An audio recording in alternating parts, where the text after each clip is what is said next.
Hey guys, it's me, Gabriel, your friendly neighborhood young healer and leader of the Wolf Pack, coming to you with that evening spark. It's been a little bit, but just had to work some things out. And oh, have we been working things out. Um, so, what was it? Spiritual growth to overcome temptation. I think something along those lines. That's the gist of it. So it all comes down. Dude, I have been jamming with this growth mindset, where it has been developed with the mindset of teaching at schools and stuff.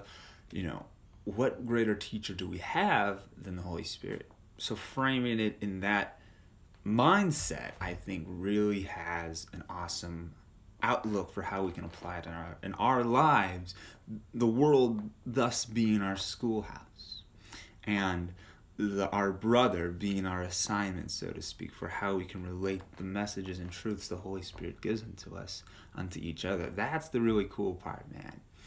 That gets me excited. So, recognizing that challenges or temptations, as they were, for the sake of this, is that when I have started to put the growth mindset into the perspective of the spiritual, and in particular towards temptation, because that's something that we all really struggle with, that seems to inhibit the joy and freedom and happiness that we would experience of God and of the Spirit. So this has been something that I think we all have grappled with, but one thing I've started to realize is that it's all about how you frame temptation. Now, by no means think that I am condoning what temptation seems to lead us to necessarily, but I do believe it is important for us to restructure our thinking on how we're going about it. I think so many of us, and myself included, and it's still a work in progress, is that we frame it as a threat. We frame it as a threat to our happiness, that it's this dark imposing force of the devil that's going to destroy us, that if we give into this temptation, we are giving in to the devil, and that by it we are condemning ourselves to hell and separating ourselves from God's love. Okay, first off, and that sounds pretty terrifying, and yet that seems to go on in our mind, and yet nothing can separate us from the love of God. That's the biggest one we have to remember. And because we're all the children of God, yes, sometimes we do forget who we are. But for us who have come to know the truth, we can help remind them through that love that has helped remind us of the love of God. So when we shape it as an opportunity, actually, we are far more willing to embrace what the temptation is about as far as being able to overcome it. We don't make it this terrifying thing that's going to destroy us that we have to battle against. Don't try and fight against the ego or yourself or the devil or whatever the hell you want to call it. But it's more about it's more about as Jesus was to the ocean in the storm when he said, peace, be still. Thus far and no further. And when we first frame it as an opportunity, and then we can embrace that, not try and feel like we got to run away from it, because that almost makes it seem like temptation and the ego and the devil is stronger than God.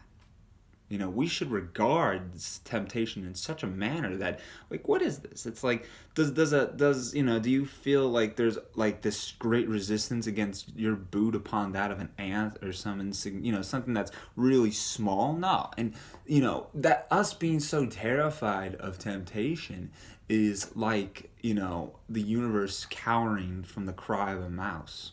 Come on now, folks.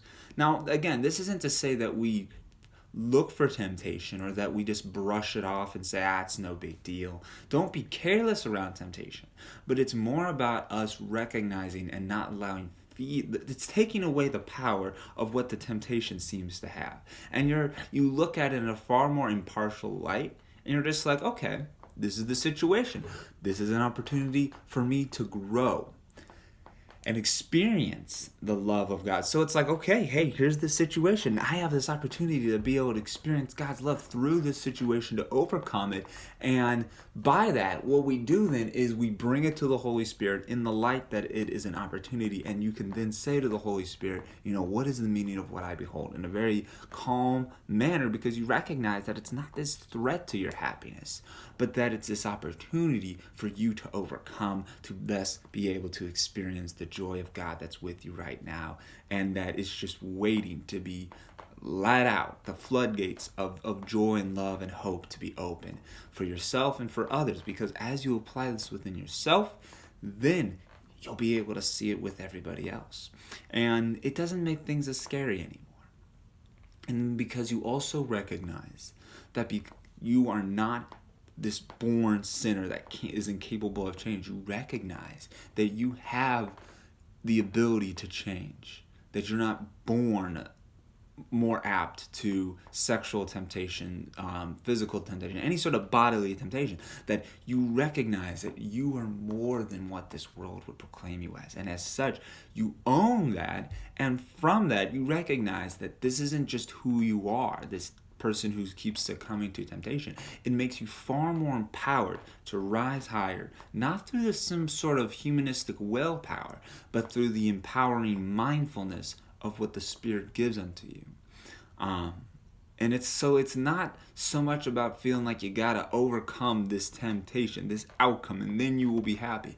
No, it's more about establishing the growth mindset. It's more about the process, establishing a process within your heart.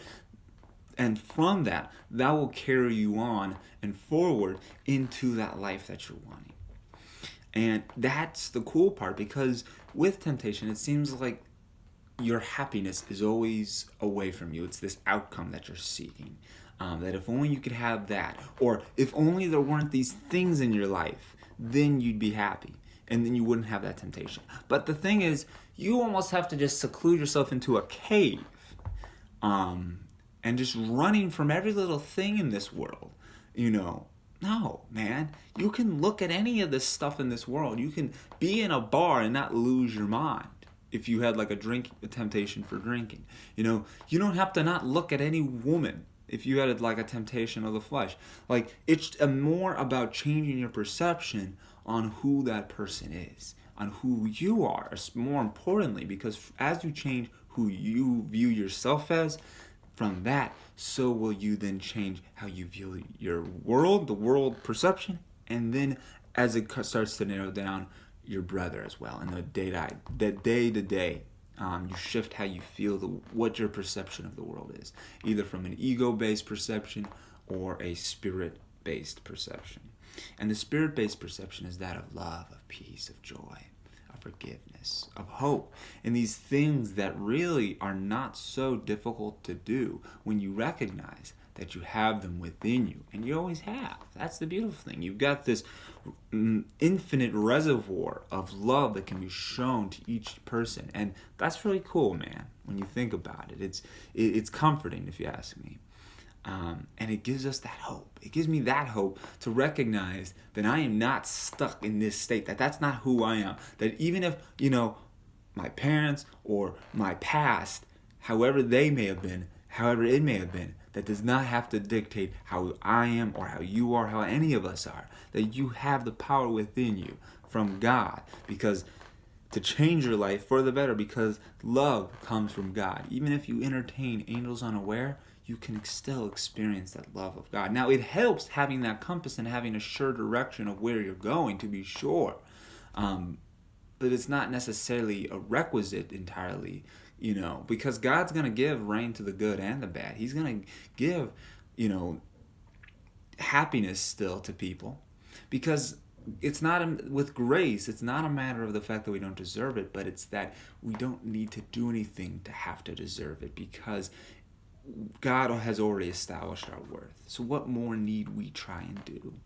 What more need we try to stack on to others as well? Just simply allowing people to be. But I'm kind of going off on a tangent there. But that's what I got for you, friends. Surely I hope this has helped, because let me tell you, from coming to this discernment, from given to me by the Holy Spirit, I really do believe that this helps clean the air of all the nastiness. It helps you reconfigure how you look at things. And I do hope for the better. So apply it. Recognize that, again, these temptations are not threats to your happiness, but that they are opportunities that can help lead to a greater happiness than you thought before. And that because of that, and that it's from the fact that you are not this born miserable sinner, that you are capable of changing, and that you are capable of coming into that awareness and recognition of your sonship, of the sonship of with you and God, that you always had and you always will. Because what God puts in place and what God has created as holy and perfect, that is as it always shall be. And nothing in this world can change that. So, that's what I have for you. Hope this has helped, and we surely wish you well. Godspeed. Peace, friends.